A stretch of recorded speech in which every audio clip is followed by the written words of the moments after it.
Hello and welcome everyone, I'm Madals and today I've got game number 1 of a best of 1 coming up. It is a bit of Terran versus Zerg going down on Frost. It is a cool game. I have been casting all day and all day yesterday because I've just finished doing WCS EU Challenger Qualifiers 3 and 4, which means that everyone is now qualified for it and I can happily start preparing for obviously the WCS Challenger event, which is going to be running from the 21st of January, so make sure you tune into that. I'll be casting all of it with my Insanity's Penguin. But anyway, this game, spawning up in the top left-hand position as the blue Terran player, it is none other than Jjakji. His opponent in the top right, I'm not quite sure who it is because they are under a barcode. It is the red Zerg. So, Jjakji, of course, sent me a whole ton of really cool games actually, or I should say, Penguin sent me a whole ton of cool games from Jjakji, which is pretty awesome. Of course, there are pros to knowing the team captain of various teams, but yeah, so far they've been varied. They've shown lots of different skills. They've shown wins and losses, so it's a nice balanced replay pack I actually got, which is super cool. Anyway, in terms of strategy, ZVT, well, for a start, obviously getting down the natural base of 15 is the most likely thing that we're going to be seeing from the Zerg player, and that's just due to it being the standard opening. Should follow up with either gas pool or pool gas, both good. The gas doesn't have to be super quick if you get the pool first, but some players like to get outspeed ASAP. Now, over on Jjakji's side, looks like he's going to be going CC first, maybe. Wow, he's going to do it on the low ground. We see the rally point changes there, so this is a bold move. Even a little, that was like a neat little trick. The positioning that supply depot and then lowering it means that the SCV gets there fractionally quicker. It's such a minor game, but at this level of play, very important.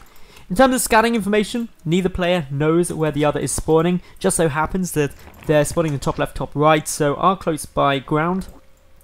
But this watchtower is probably the most critical part on the map. It gives good vision. However, there is a path over the top. Drops can come into the main base relatively easily as well, so therefore expecting to see some overlord placements such as there. That's a great place to position an overlord for the Zerg player at the moment, and also over here, just to see if any drops are going to be coming through. Although this overlord position is a bit more dangerous, but if you put it there, you can back away out to the edge of the map if need be. Anyway, all going good at the moment. Gas coming down. Obviously, barracks following this up. The barracks came down before the gas because that's how you do it, but a lot of Terran players are opting for this sort of opening now. CC first, into racks, into gas. It's a good tech path. Other Terran players or older strategies involve getting 2, maybe 3 barracks down first before gas, just to be safe. On a map like Frost, it's big. You can go greedy and just do everything without needing too much in order to defend. So the Zerg player does have gas down, coming in quite nicely, already up to 60 plus gas there. So the big thing we're watching for is where the drones get pulled, ready for, obviously, speed to get started. For the moment, no drones are getting pulled. They do get pulled now. I'm not sure if that was actually seen by the SCV. If it wasn't, then it does still leave a question mark on exactly what's coming. But really, for the Zerg player, everything being seen. Good scout comes down. Not going to see the factory getting started, but ooh, didn't see the gas either. Okay, so for the moment, both players don't have 100% information, but it's enough for the time being. Anyway, 2 queens down here. We've got the 3rd queen on its way out, so this little helper is going to be dedicated purely to getting down creep spread. That's good. 3rd base should be this one because you never expand towards your opponent unless you're doing something crazy. Meanwhile, Jjakji just teching up pretty solid, getting down a reactor, so Hellions are going to be the follow-on to this opening. That's all fine, and can give some good map control. One overlord here gets very low. That was the one that came actually to scout in the main. Another 2 barracks is getting added in, so they're probably going to get some tech labs on them to start up stim, and also combat shield. May see an engineering base shortly too. It's something which stylistically a lot of Terran players are enjoying doing, is getting down those quick upgrades, especially on Frost or other big maps. Now, the Zerg player is going to go and take 3rd. If this comes down right now, that's before the 6-minute mark. Relatively early for a 3rd base in response to the fact that he saw the bunker at the front and obviously a lot of tech coming through. But the danger now is Hellions can be very potent. Overlord speed coming down too currently for the Zerg player, which is all looking good. Going to allow a little bit of better scouting, but also when Widow Mines come out, and it's very likely Widow Mines will be out, that we'll be seeing Overseers come into play. With the Overlord speed buff, obviously they're a lot better at scouting out Widow Mines and also can stay with a flock of Mutalisks for just sniping that down, so always a cool trick to see. For the moment, the Hellions just making their way across the map. There's not too much in the way of defense currently for the Zerg player. 4 queens are down, obviously going to be splitting between 3 bases. So these 2 queens, pretty potent, will scare away the Hellions for the moment. Jjakji got the 3rd and 4th ones out now, so they're going to go and join up. But a big join wave coming through from the Zerg player, not feeling too threatened, since there are those 8lings and the double evolution chamber wall off here at the front. As expected, Jjakji starting the +1 upgrades pretty quick. Just getting this single engineering bay for the time being. Also getting down Stim and his first starport. This Overlord suiciding through and sees pretty much everything. Knows it's going to be Marine heavy. A good number of Marines in production. And also knows that, well, obviously starport not done yet, but the upgrade's coming. So this is really good. The Overlord even surviving, so not even having to suicide itself. That's obviously fantastic news for this Zerg player. However, what may not be as fantastic news is the fact that there are a good number of Hellions. But the 3rd base doesn't have too much to worry about because there aren't any drones there yet. However, some moving across now. Big hits down from Jjakji onto those Zerglings. Nicely done. Good amount of damage done in total there. But now the switcheroo coming forth. I'm not quite... Okay, that starport isn't going for a little adventure. I was curious for a minute where it was going to go. But just waiting for the factory to finish up that 2nd Widow Mine. And this is now a nice little force. It's good to defend. The Baneling Nest is on its way through. I'm not sure Jjakji's seen that yet, but he has, so that's all good. He's fully aware of what his opponent's going to be doing. But in terms of resources lost in the moment, 200 to, well, what is actually only 50. So 1 worker was taken down, I believe, early on. A good number of lings are out on the field. And now 10 Banelings morphing in 2. That's going to help against this. Overseers are not yet on the map, so no way to detect the Widow Mines currently, since there aren't any Spore Crawlers either. But with this many Banelings, 2 Widow Mines may not be enough in order to stop it.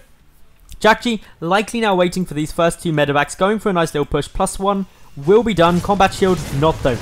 In come the Hellions forward. The Banelings are getting ready to try and connect. The Hellions eating up a lot of that damage. Unfortunately, that means that most of the Banelings have now been taken. A lot of Marines still down. A couple of Widowmine hits did go off. Jjakji needs to split effectively here. Kite back. The 2 medevacs lifting, boosting towards the Zerg player's base, knowing that those medevacs can get back a lot quicker than the Banelings and Lings can. And everything looking pretty good. The 1-1 upgrade's nearly done for the Zerg player, but Jjakji's still putting on some pressure. Not going to be able to get an Overlord yet. Just stimming away. Going to take out a couple of these Lings, but the second he sees those Banelings, says, oh hell no, and backs out. Heads back down towards the 3rd base, but with Lings already underneath, it'd be a brave, if not very risky move to actually try and drop down there. But this is all given Jjakji map control. He's got his 3rd command center coming down, and yeah, with a double medevac production on its way through, it's looking pretty solid. So, more Marines are coming down. Everything looking fairly solid for the moment. The +1 infantry armor. We do have Jjakji again getting surrounded at the moment by Lings, but able to just lift and get away. So, resources lost. Not very much going down for Jjakji at the moment. Not too much lost either though for his Zerg opponent. Just a couple of Banelings have been killed, but nothing too crazy. 11 Banelings have been lost. Apparently 40 Marines have gone down, which seems really high actually. I sometimes don't trust that unit's lost count, but that seems like a lot of units. Anyway, 2-2 upgrades are also on their way out. We've got Orbit Command coming through here. Production looking good on both sides. Specifically worth noting that the Spire is on its way down, as well as the 2nd Engineering Bay and Armory. That's going to allow 2-2 to get started. Obviously giving a good upgrade, or relatively level upgrades. Currently the Zerg player fractionally up, but going to get a bit of a better lead in 2-2. Banelings now moving forward. The Overseers are there too, but Jjakji kiting backwards into the safety of those mines. He doesn't have drilling claws yet, so they do take a while to burrow up. But nor are there any Mutalisks down, which means that actually this medevac count is getting very high. Anyone who watched WCS Challenger would have seen Lambo playing a lot, and he did actually qualify as a kind of unknown, but he did an amazing job of taking out Thorzane's medevacs in order to get some really good damage done and get a good foothold. But Jjakji so far this game, just going strong, picks off an Overseer there, and unfortunately the Zerg player is kind of failing to get a good engagement, get those good Baneling connections in order to stop this push going much further. The Widow Mine's now starting to detonate, not getting the best hits. The Banelings are still rolling forward, but these splits are good, and that means Jjakji takes minimal losses, pushes back forward again, and he's going to stim in, try and get some more damage done. Takes out the Banelings. One does manage to detonate, but the healing potential of these medevacs is huge. Unfortunately, not enough infantry to make it work for the moment. The The Spire is now done, but we're not seeing any Mutalisks in production yet. Even though there is 1,000 gas banked up, 10 Mutas I'm expecting to see get started fairly soon, if not more than that as it gets higher. The 2-2 upgrades for ground melee are on their way out. Meanwhile, 2-2 only just beginning for Jjakji for the time being. The third hatchery is on its way down in response to the fact that the third from Jjakji is there, and sorry, fourth base coming down for the Zerg player. But now out come the Mutalisks. A supply block unfortunately hindering that mass production. Even though there's 16 lava banked up, there is still not another Overlord in production quite yet. 6 get started simultaneously, and that is an awkward supply block to have, especially when you're trying to flood out with Mutalisks as quickly as you can. Jjakji, if he did have the Mutalisk comes in, would have problems, but oh my goodness, that is a lot of medevacs. That is a lot of units. This is a doom drop coming in, but unfortunately, the Mutalisks are going to intercept it. A medevac with a lot of units in gets taken down, but there is just so many there. Is this going to be enough? Well, Baneling's starting to move forward. The medevacs don't have a safe escape.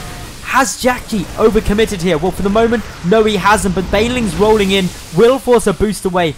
The Mutalisks not chasing down the medevacs at the moment, allowing them to escape. More reinforcements on the ground coming through. Good scan to pick off some creep. And ultimately, this is Jjakji just still maintaining all of the map pressure. He's still trading better than his opponent. About 2,700 more resources lost by the Zerg.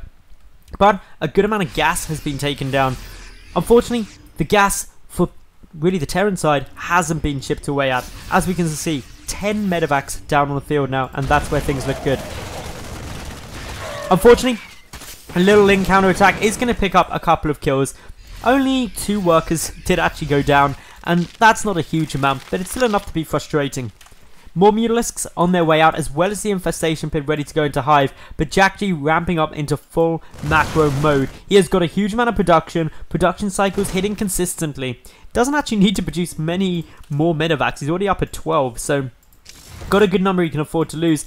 Meanwhile, the red Zerg player coming over the top, going to be trying to go in for a bit more pressure at the moment, but yeah, this is looking pretty damn solid.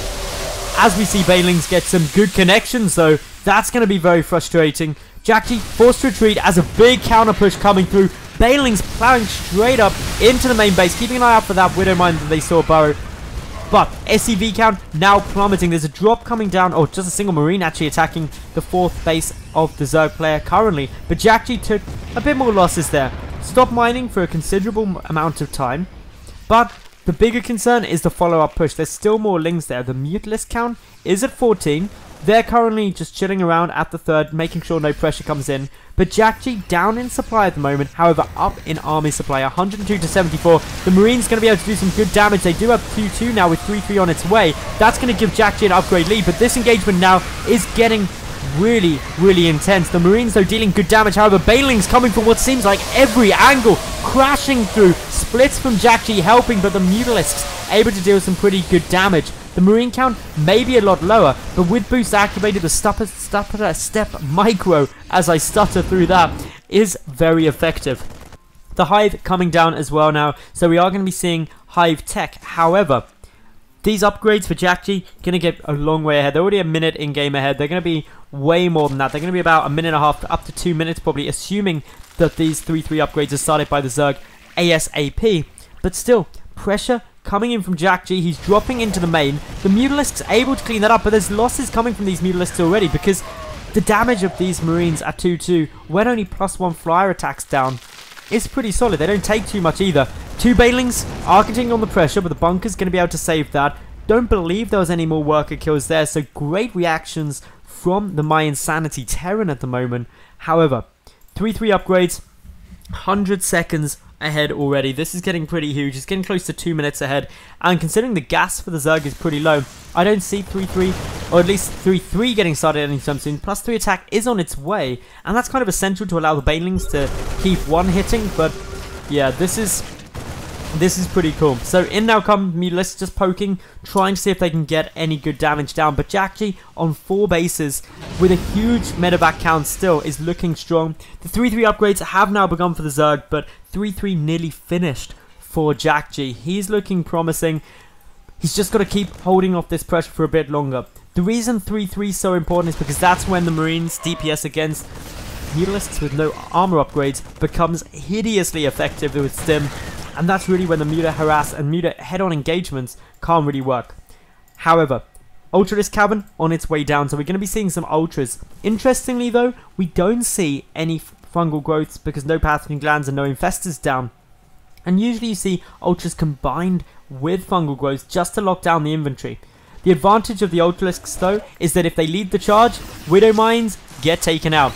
Or not taken out, but get used on Ultras, which isn't too effective, allowing the Zerglings and Banelings to keep crashing through. Those Mutalisks, being very brave, but with enough Overseers, are able to focus down the Widow Mines quickly. Pathogen Glands has now begun.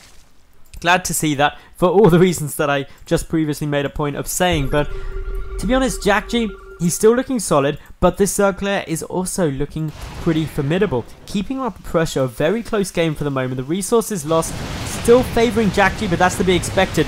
The Mutalisks going in for the fight. I'm not sure this is the best engagement. They've only got +1 and there's not that many, so they take quite considerable losses. Simultaneously, Jjakji pushing in towards the third base. Banelings are trying to roll forward, but without the Mutalisk support, there's just so many medevacs. And these medevacs are really doing a magnificent job of healing everything. 16 are down. But in come the Mutalisks. This is where we could start seeing a couple of those medevacs get taken out, but the Zerg player allowing them to survive. The Zerg player is now moving in as well, with a good number of Banelings rolling forward, but these Widow Mines with Drilling Claws are looking pretty scary, at least until these 5 Ultralisks pop. Jjakji discovered these 2 fringe expansions and is also getting ready to head down to take out the 4th. This could be a lot of damage done. Is the Zerg player going to be able to get over there in time? Well, he's sending some drones, but unfortunately not many units. These 2 Spine Crawlers, not really the scariest thing in the world. While there are a lot of Mutalisks on their way across, these 3-3 Marines tearing through. 3-3 just about to be done on the ground for the Zerg player too. Mana Mules on their way. And Jjakji thinks that he has done it because he's simultaneously dropping into the natural base. He's pushing through. He's taking out a lot of these Lings, and suddenly this Zerg army just seems to be vaporizing. Jjakji on 4 bases. He's still got a solid economy. The drone count for the Zerg player down to just 22. And you know what? Since he's dropping the 3rd as well, I think Jjakji's done it. I think he's going to be victorious this game. Some transfuses attempting to work, and with the other 4 Ultralisks coming through, certainly will be efficient. But Jjakji, he's taken out these expansions. He's basically knocked his opponent to be a base down on him. These Ultras have got their work cut out, and by no means is it too much work for them. They can potentially do something good, but the Marauder production, pretty low. Jjakji adding on a good number more tech labs there just to really ramp that up to deal with the Ultras, which seemed to have caught him a little bit off guard. I don't believe he actually ever saw the Ultralisk Cavern as of yet. No, he didn't, so isn't aware that that's down. However, a lot of infantry kiting back. GG is called as Jjakji takes out everything, and that, ladies and gentlemen, is the game. I hope you enjoyed it. If you did, please like the video, leave a cool comment and subscribe. It is the best way to support me by keep watching. So I'll see you all tomorrow for yet another new cast. Thanks for watching and bye for now.